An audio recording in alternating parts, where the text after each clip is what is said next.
14 से मैंने चप्पल छोड़ दिया इस कारण से कि जब कहा कि यहाँ का हिंदुवासी जो है कि मेहमान है। पहले सब 11 तारीख डेट था, 7 तारीख को शपथ ले लिया। भत्ता दे रहा है तब भत्ता दे रहा है, काम तो नहीं दे रहा। काम दे रहा है तो लड़का लोग ऐसे ऐसे घूम रहा है। ये परिवर्तन संभव है, मुझे नहीं लगता कि परिवर्तन हो सकता है। दीदी बरकरार रही। अभी दीदी की रैली गई, धड़ाधड़ हमारे जहाँ पर ट्रेनिंग थी, आज सेकंड ट्रेनिंग दी गई थी मुझे। तो इस वक्त हम पश्चिम बंगाल में मौजूद हैं और आप देख सकते हैं ये दादा हैं। दादा के बारे में आपको हम बताएं तो दादा चप्पल नहीं पहनते हैं। क्यों नहीं पहनते हैं दादा?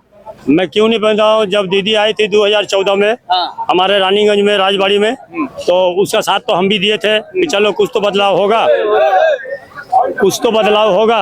मगर दीदी बोला परिवर्तन आएंगे, परिवर्तन आया कहाँ? दीदी में ही परिवर्तन हो गए। दीदी में परिवर्तन आ गया, में ही परिवर्तन हो गए। क्या बात कर रहे हैं? हाँ जी, तो यहाँ हम लोग को सीधा डायरेक्ट कहा था वो कि यहाँ का जितना भी हिंदूवासी है सब जो है कि मेहमान है, मेहमान है, हिंदू मेहमान है, हिंदू मेहमान है बंगाल में। आज अगर हिंदू अगर यदि मेहमान होता तो तू चेयर में बैठ नहीं पाती। हम यही कहना चाहेंगे, क्या समझ के कहा था, हमें ये जवाब चाहिए। हमें दीदी से तकलीफ हुई, तकलीफ हमारे यहाँ लगा है, हमें नहीं, हमारे जितना हिंदू भाई है सबको मतलब जो है कि गालियां दी है। वो क्या समझ के गाली दी थी, हमें यही जानकारी हमें चाहिए। क्या समझ को बोला था क्या यहाँ का मेहमान है? जब हम मेहमान है तो आप भी तो यहाँ का मेहमान है। दीदी मेहमान है। हाँ, मेहमान तो है। मुख्यमंत्री है, बांग्लादेश का हो, मुख्यमंत्री वो भागा हुआ है, पश्चिम बंगाल की बांग्लादेश का भागा हुआ है। अच्छा, आज यहाँ के रंगबाजी कर रहा है। मुख्यमंत्री है, मुख्यमंत्री 15 साल से भी रहेंगे तो ही बात कहेंगे। 15 साल से दादा मुख्यमंत्री। 15 साल से क्या, यह जो युगों से जो भाजपा करते आ रहा वो कहाँ गया? क्या किया भाजपा ने? बहुत कुछ किया है और आएगा भी तो और भी करेंगे, और भी करेंगे। हमारा वादा रह गया, हर चीज करेंगे। चप्पल आप नहीं पहनते हैं? चप्पल हम नहीं पहनते हैं। क्यों नहीं पहनते? क्यों नहीं पहनते? इस कारण से कब से नहीं पहनते? 2014 से 14 से मैंने चप्पल छोड़ दिया इस कारण से कि जब कहा कि यहाँ का हिंदूवासी जो है कि मेहमान है, तो उसी टाइम से हमारे बहुत बड़ा दिल में लगा। हमें नहीं, हमारे हिंदू भाई को पूरा गाली दी। ये तो मैं उसी टाइम से मैंने चप्पल स्टेज पर फेंक करके, और हमारे बहुत ऐसा हिंदू निकल चुके, स्टेज पर फेंक दिया ममता दीदी के स्टेज। हाँ जी, वहाँ से भी क्या बहुत ऐसा हिंदू था जो हम लोग वहाँ तक निकल चुके हैं। उसी टाइम से आज तक मैंने चप्पल नहीं पहना। संकल्प ले लिया हाँ कि जब तक हमारा भाजपा सरकार नहीं आता है तब तक मैं अपने पैर में चप्पल नहीं डालूंगा। भाजपा सरकार जब तक नहीं आती है तब तक दादा चप्पल नहीं पहनेंगे, ये संकल्प लिया है। आज यही संकल्प मैंने लिया हो, और उसी कारण से भी मैंने पैदल अयोध्या भी गया हूँ, खाली पाँव। पैदल गए हैं अयोध्या? बंगाल से पैदल गए? बंगाल से पैदल गया हूँ अयोध्या। श्री राम जी को सिर्फ प्रार्थना करने के लिए किसी तरह भी हमारा बदलाव हो जाना चाहिए। मतलब रामलला सरकार से आप ये मांगने गए थे कि पश्चिम बंगाल में परिवर्तन हो जाए, बदलाव हो जाए, बस दीदी से किसी तरह भी छुटकारा दिला दीजिए। आज वही जो सब है हमारे हिंदू भाई लोग, जो भी है, हिंदू है, मुस्लिम है, चाहे जो भी है, आज सब खड़ा हुए हैं और बदलाव होके ही रहे। क्या लगता है इस बार चप्पल पहन पाएंगे दादा? नहीं, 2021 में भी लगा था। श्री राम जी बताएंगे, मैं क्या जानू, हमारे जनता बताएंगे, हमारा भाई लोग जानेंगे। पर्सन आ रहा है इस बार बीजेपी बंगाल में, बीजेपी आ रहा है। हाँ जी, 100%। दादा चप्पल नहीं पहन रहे हैं? चप्पल पहनेंगे 4 तारीख के बाद पहनेंगे। 4 तारीख के बाद पहनेंगे, 100% पहनेंगे। दीदी का चप्पल छीन के इनका हाथ में दिया जाएगा जी।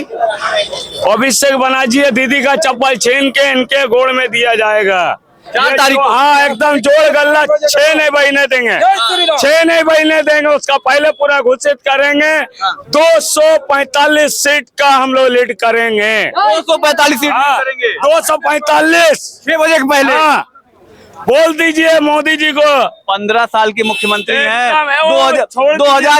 2021 छोड़ दिए। वो कितना साल का मुख्यमंत्री ने छप्पा वोट देके पैसा देके पास किया, हम लोग का पता है। दादा 2021 में भी सोचा था। अरे मालिक वो छोड़ दीजिए, हमसे बात कीजिए ना, ठीक है। 2011 में बूथ में बैठे थे, आप बोलिए कौन सा बूथ?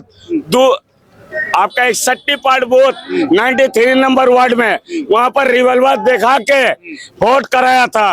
और कुछ सुनिएगा, वो भी का कैंडिडेट का नाम सुनिएगा, नहीं बोल रहे, बस मुंह बंद रखो। दादा इस बार चप्पल पहन लेंगे कि नहीं? आपको उम्मीद है? 100% एकदम 100% पहनना है। हाँ, कब से नहीं पहन रहे हैं? बस चाचा को पश्चिम बंगाल का इंसान जितना भी है, जनता है, चाचा को बोलेगा जी इस बार चप्पल चाचा पहन लीजिए, इस बार पहनना है। उससे पहले हम तो पहले अयोध्या जाएंगे। जो रामलला सरकार पर भरोसा है? एकदम 100% भरोसा है जी। जय श्री राम तो जय श्री राम। जय श्री राम। हाँ जी। दीदी कहती हैं बंगाल में जय बांग्ला चलेगा। जय बांग्ला क्या चलेगा? वो खुद बांग्लादेशी है तो क्या कहेगा हमसे? वो तो खुद बांग्लादेशी है। हाँ, वो तो खुद बांग्लादेशी है तो क्या कहेंगे वो हमसे? हाँ तो इस बार चप्पल पहनेंगे कि नहीं? 100%। तो चप्पल पहनने के पहले अयोध्या जाएंगे, हाँ पैदल जाएंगे, पैदल, फिर पैदल जाएंगे। हाँ। इधर हमारा सरकार निकलेगी हाँ। और इधर मैं निकलूंगा। इधर आपका सरकार निकलेगा, उधर आप रामलला सरकार के पास निकल जाएंगे। हाँ। ये हमारा वादा रह गया। रामलला सरकार को इतना मानते हैं? हाँ जी मानेंगे, हम हिंदू हो तो मानूंगा नहीं, अच्छा मुश्किल है। हाँ। किसको मानेंगे? दीदी को माने, आरती लगाए उसको। मुमताज बेगम हाँ? वो तो नहीं मानती है। वो टाइटल देता है बनर्जी, और वहाँ ममता बेगम है वो। हाँ? ममता बेगम है, हिंदुओं का साथ कभी दिया है वो? सब तो मुस्लिम, आज तक कौन मुस्लिम मर रहा है? हमको दिखाइए तो, कौन मुस्लिम मर रहा है? खाली हिंदू मर रहा है, खाली हिंदू मर रहा है। तो बंगाल में परिवर्तन होगा? हाँ जी 100% होगा, 100% होगा। ताव दे के कहता हूँ कि होना है। ताव दे के कह रहे हैं? हाँ जी, हाँ एकदम 100%। कर लेंगे परिवर्तन? हाँ जी, जय श्री राम तो जय श्री राम, जय श्री राम, जय श्री राम, जय श्री राम ही चलेगा, एकदम चलेगा, बेधड़क चलेगा। हाँ। हाँ, मान कोई सुनवाई नहीं। लीजिए नहीं हो पाए परिवर्तन, हाँ जी, कैसे नहीं होगा? तब भी चप्पल नहीं पहने। देखिए एगो बात मैं बता दे रहा हूँ, हाथी जो चलता है बाजार में तो उसका पीछे कितना कुत्ता रहता है, हाव हाव करता है, वही दीदी है। उसको हाव हाव करने से कुछ नहीं होगा। अच्छा। अब जितना जनता जाग चुके हैं ना, अब दीदी अपना माथा पर हाथ दे करके सोचे कि हम क्या कर रहे हैं, अच्छा। क्या कहे थे। हाँ, कह रही क्या गलती किए? कह रही है जय श्री राम। 1500 रुपया में इंसान को खरीद लिया है क्या? हमको पहले ही जवाब दीजिए ना। अब भूल जाइए 1500 रुपया। हाँ। क्या मोदी सरकार 3000 रुपया देने वाला है? हाँ जी, देने वाला है ना, वो तो दे रहे हैं। वो देगा भाई। लॉकडाउन में कौन दिया है? दीदी दिया था, जो इतना आदमी कोरोना में, जो इतना कोरोना काल में, दिल्ली में दे रहे हैं, हाँ दादा, कोरोना काल में बिहार में 3000 करके दे रहे हैं, दिल्ली में दे मोदी नहीं रहता तो आज बंगाल भी नहीं रहता। कोरोना काल में मोदी अगर नहीं रहता तो बंगाल नहीं रहता। बंगाल क्या पूरा हिंदुस्तान नहीं रहता, ये बात जान लीजिए। हाँ, हिंदुस्तान नहीं रहता अगर मोदी जी ना रहता तो। मोदी जी अगर नहीं रहते तो आज हिंदुस्तान भी नहीं रहता। विश्व गुरु है। हम सही बात बता दे रहे हैं। कहती है मोदी जी झूठ बोलते हैं। मोदी क्या वो खुद झुकेगी, देखिए ना, वास्ता चिंता मत, ये सब झुके। क्या कह रहे हैं मोदी जी? मोदी जी बोल रहे हैं कि सबके साथ सबके विकास, हाँ। मतलब गरीब हो या अमीर हो, सबके साथ सबका विकास करेंगे। हाँ। ठीक है। और दीदी क्या बोल रहा है? दीदी मुंह में एक बोल रहा है, काम एक दिखा रहा है। हाँ। क्या दिखा रहा है? यहाँ पर वो बोल रहा है कि माँ माटी मानुस खेला होवे जय बांग्ला, ये जो स्लोगन जो दे रहा है वो कहाँ का स्लोगन है? ये तो बांग्लादेश का स्लोगन है। दीदी कह रहे हैं सोनार बांग्ला, बांग्ला को सोनार बनाएंगे। सोनार बांग्ला ऐसे मुंह से बोलने से तो नहीं होगा, काम करके दिखाना पड़ेगा। हाँ। ये जो बेकार लड़का जो है, जो लोग नौकरी की तलाश में घूम रहा है, बीए एमए एमएससी करके घूम रहा है, तो वो लोग को नौकरी बेच दिया है।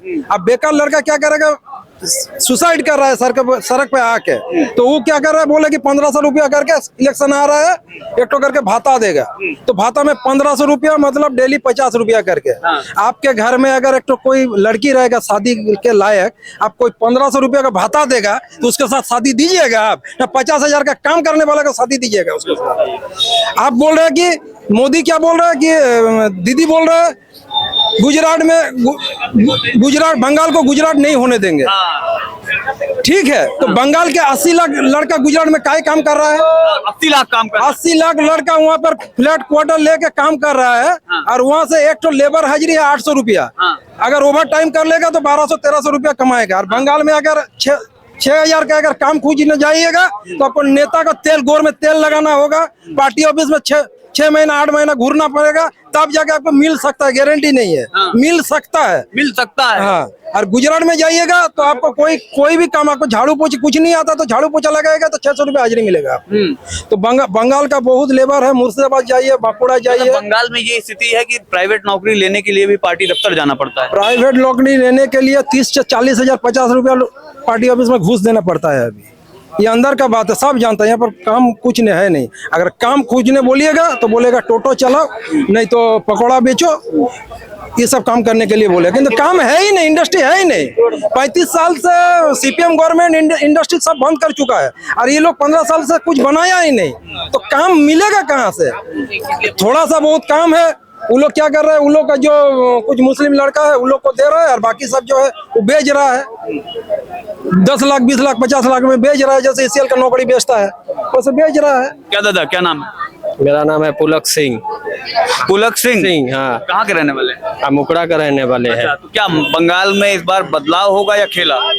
बदलाव, पूरा बदलाव होगा। खेला शेष, दीदी का और भाईपो का खेला खत्म हो गया। खेला खत्म हो एकदम। इस बार दादा, एक बार दादा, एकदम बीजेपी सरकार 180 सीट एकदम। हाँ, ये खेला खेला और होबे ना, बहु खेला हो गया। 1500 रुपए दे ओ दीजिए। 1500, वो 1500 में क्या होगा? 50 रुपया करके, 50 रुपया करके डेली आदमी को चल जाएगा। हाँ, जाइए गुजरात में जाइए, जहाँ भी मोदी का सरकार है, बीजेपी का सरकार, वहाँ कितना डेवलप है। यहाँ क्या है? कुछ नहीं है। बंगाल का जो सोना का बंगला था, ये दीदी लूट लिया। दीदी और भाईपो मिलके पूरा लूट लिया सोना का बंगला को। ठीक है, एकदम। ठीक है भैया, एक मिनट रहिए। और भी कुछ लोग हैं, उनसे बात करने की कोशिश करेंगे। ये बारे में दीदी, आज नॉमिनेशन में आई हैं, पानी पी लीजिए। हाँ, नॉमिनेशन हो गया? हो रहा है, हो रहा है। परिवर्तन हो रहा है या नहीं हो रहा है? होगा, 100% होगा, 100 ना 200% होगा। 200%? यस, इतना कॉन्फिडेंस? इतना कॉन्फिडेंस है। 2021 में भी था? हाँ, 21 में तो हुआ था। हाँ, 21 में तो झमेला हुआ था। हाँ। लेकिन इस बार नहीं होगा। इस बार नहीं होगा? नहीं, नंदीग्राम तो खुद हारेगा। हारेगा। भवानीपुर तो खुद हारेगा। भवानीपुर भी हाँ, हारेगा। वो तो हीरो मुख्यमंत्री है। हाँ। हाँ, वो तो हीरो मुख्यमंत्री है। हाँ। हाँ, वो तो शुभेंदु अधिकारी इसको हरा के तो वो बैठा हुआ है। पहले वो शपथ ले लिया। शपथ ले लिया? हाँ, पहले सब 11 तारीख डेट था, 7 तारीख को शपथ ले लिया। कौन ले लिया? मुख्यमंत्री। चोरी की रानी। चोर की रानी? यस। कौन है ये? ममता बनर्जी।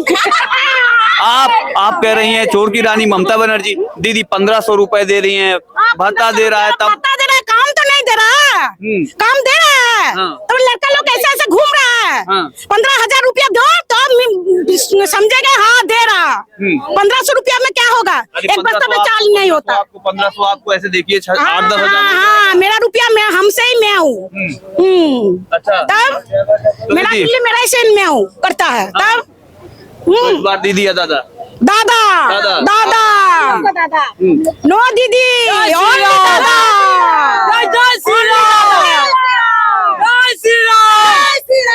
क्या दीदी, इस बार क्या परिवर्तन होगा? हाँ, होगा। मुख्यमंत्री कैसा चाहिए? मोदी चाहिए। जोगी जैसा। योगी जैसा? Yes, योगी की योगी जैसा। आप देख सकते हैं, योगी की डिमांड बंगाल में भी है। योगी जैसा मुख्यमंत्री चाहिए। योगी इतना पसंद क्यों है? पसंद है, वो बाद में फैसला नहीं करता है, तुरंत फैसला करता है। हाँ। बाद में देखा जाएगा, ऐसा नहीं बोलता है। हाँ। तुरंत जो होगा आज ही होगा। आज ही होगा? आज ही होगा। इसलिए मोदी पसंद है? इसलिए जोगी पसंद है। योगी पसंद है? हाँ, मोदी भी पसंद है, वो तो है सेंट्रल में। हाँ। वो तो अलग बात है। हाँ। हाँ, हाँ। मुख्यमंत्री जोगी है। मुख्यमंत्री जोगी है? हाँ। योगी जैसा होना चाहिए। जोगा जैसा होना चाहिए। क्या कहेंगे?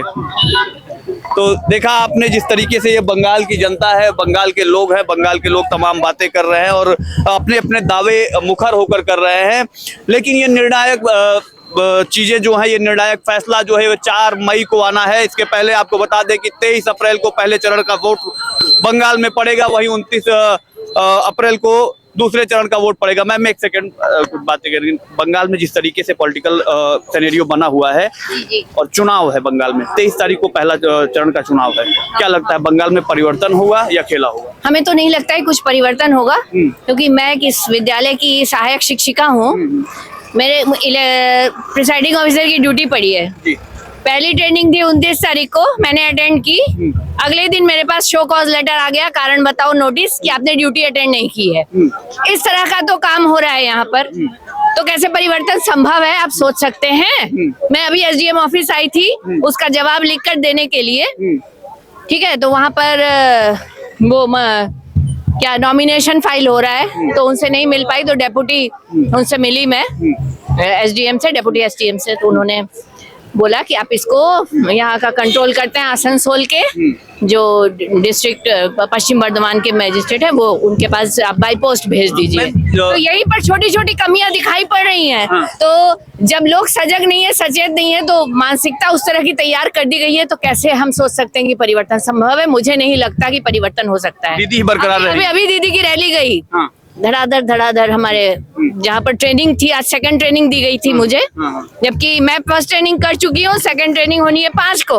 ये मेरे पास शो कॉज नोटिस आया कि आज आपको दोबारा करनी पड़ेगी ट्रेनिंग। तो मैं करने गई थी, यहाँ पे NIT है नीट, वहाँ पे दीदी की रैली निकल के गई, वो आ गई हैं। पिछली बार भी ऐसे ही आ गई थी। और जितने भी दूसरी पार्टी के लोग थे उनको खूब मारा पीटा गया था धड़ाधड़। बंगाल में हाँ, खूब मारा गया था। ये चीजें बाहर नहीं आई क्योंकि लोग डरते हैं बताने से कि लोग कार्यकर्ता वगैरह डर जाएंगे। पर मैंने जो इस है बार मोदी जी, अमित शाह पूरा चैलेंज कर रहे हैं कि बंगाल में इस बार भारतीय जनता पार्टी का यहाँ झंडा गाड़ की देंगे। नब्ज को वो नहीं समझते हैं। यहाँ की राजनीति दूसरी तरह की राजनीति है। मेरा जन्म यहीं पर है, हुआ है। मैं हूँ मोदी जी बंगाल की राजनीति को नहीं उत्तर समझते। प्रदेश की ना, नहीं समझते। नहीं समझते। बंगाल की राजनीति नहीं समझते ना, मोदी। ना, ना, मेरे जैसे लोगों को टिकट दें तो हम यहाँ के लोगों की मानसिकता बदलें, ठीक है? तब तो परिवर्तन हो सकता है। नहीं तो मेरे यहाँ जो काम करती है वहां से लेकर मैं जितने लोगों से मिलती हूँ सब उसी को वोट देंगे। क्योंकि अभी जो युवा कौन सा योजना भत्ता देना शुरू किया है तो सारे युवा तो दीदी के फेवर में हो गए हैं। सबके अकाउंट में 1500 रुपए आ गए हैं। पैसा खरीद लिया सबको, पैसा दे करके खरीदा जाता है। आराम से। तो शुरुआत तो उन्हीं ने की है, शुरुआत तो दादा ने की है, उसको सब फॉलो कर रहे हैं, तो क्यों नहीं जीतेगा? तो दीदी जिस तरीके से ये कहा जा रहा है कि कोई भी आए काम अच्छे से करे। दीदी काम अच्छा कर रही है। क्या दिख रहा है आप लोगों को? आप लोगों को क्या दिख रहा है? हम टीचर हैं, हमको आज तक मिला भत्ता मिल रहा है, महंगाई भत्ता मिलता है, डीए मिलता है, नहीं मिलता। हमारा अधिकार है, हमारा अधिकार हमें पहले दिया जाए। जो स्टेट के एम्प्लॉइज हैं उसके बाद जिसको जो बांटना है बांटिए। अब हम मना करते हैं? अब क्यों नहीं करेंगे? गरीबों के लिए करिए। जो गरीब नहीं है उनके पास भी भत्ता आ रहा है, फॉर्म भरा है, अप्लाई किया है, ठीक है? किसी के पति कमा रहे हैं, वो अमीर हैं, उनको भी मिल रहा है। लड़के पढ़ाई कर रहे हैं, इंजीनियरिंग पढ़ रहे हैं, सक्षम है, फिर भी उनको पैसा मिल रहा है। तो हमारे अधिकार का पैसा है वो हमें नहीं मिलता है। अभी अगर घोषणा की है तो की है, वोट लेने के लिए की है। हम कैसे कहें कि वो बहुत अच्छे हैं? दीदी जिस तरीके से माहौल बनाया जाता है पूरे देश में बंगाल को लेकर के, आप उत्तर प्रदेश में कहाँ से हैं? हम रहे तो यहीं पर हैं जन्म से। उत्तर प्रदेश हम लोग प्रयागराज के हैं। अच्छा, प्रयागराज के हैं, ठीक है। दीदी जिस तरीके से माहौल बनाया जाता है पूरे देश में बंगाल को लेकर के, बड़ा डरे हुए लोग हैं, बहुत ही खतरनाक माहौल है। डरते वरते नहीं है, वो अपनी स्वेच्छा से ही उनको देते हैं। जब वो उनके अंदर विश्लेषण करने की क्षमता नहीं है, बौद्धिक क्षमता नहीं है कि सही क्या है और गलत क्या है, उसमें विश्लेषण नहीं कर पाते हैं यहाँ के लोग। यहाँ के लोग उनको अगर कोई सुविधा हल्की सी मिल जाएगी 100-500 रुपए लेके आप आराम से उन्हें खरीदा जा सकता है। बड़ी बात आप कह रही हैं। हाँ, बिल्कुल। मोदी जी ये समझ नहीं पा रहे हैं। अब उनकी वो क्या समझते हैं हम क्या जाने। मैंने अपने मन की बात आपको बता दी, मैं जो देख रही हूँ। जी, धन्यवाद दीदी। तो देखा आपने जिस तरीके से बंगाल के इंटेलेक्चुअल लोग ये कह रहे हैं कि बंगाल में परिवर्तन का जो बयार, जो नारा, जो एक माहौल बनाया जा रहा है, ये होना कठिन है। अभी हमारे साथ कुछ इंटेलेक्चुअल लोग थे, उनकी बातों को आपने सुना और समझा। कहीं ना कहीं जब हम ग्राउंड पर उतर रहे हैं, लोगों से बात कर रहे हैं, परिवर्तन चीजों को समझ रहे हैं, यहाँ के माहौल को, यहाँ की व्यवस्थाओं को समझ रहे हैं, तो ये देखने को मिल रहा है कि ये जो परिवर्तन का नारा लगा है ये सिर्फ ऊपर है। अंदर की राजनीति बहुत अलग है, अंदर की बातें बहुत अलग है। ये देखना बहुत दिलचस्प होगा कि 4 तारीख को जब रिजल्ट आएगा तो क्या सामने आएगा, क्योंकि जिस तरीके का माहौल हवा में बन रहा है और जमीन पर वो चीजें बिल्कुल डिफरेंट है। ऐसी खबरों के साथ हम आपसे जुड़ते रहेंगे। आप देखते रहिए सुलभ भारत। बहुत बहुत धन्यवाद।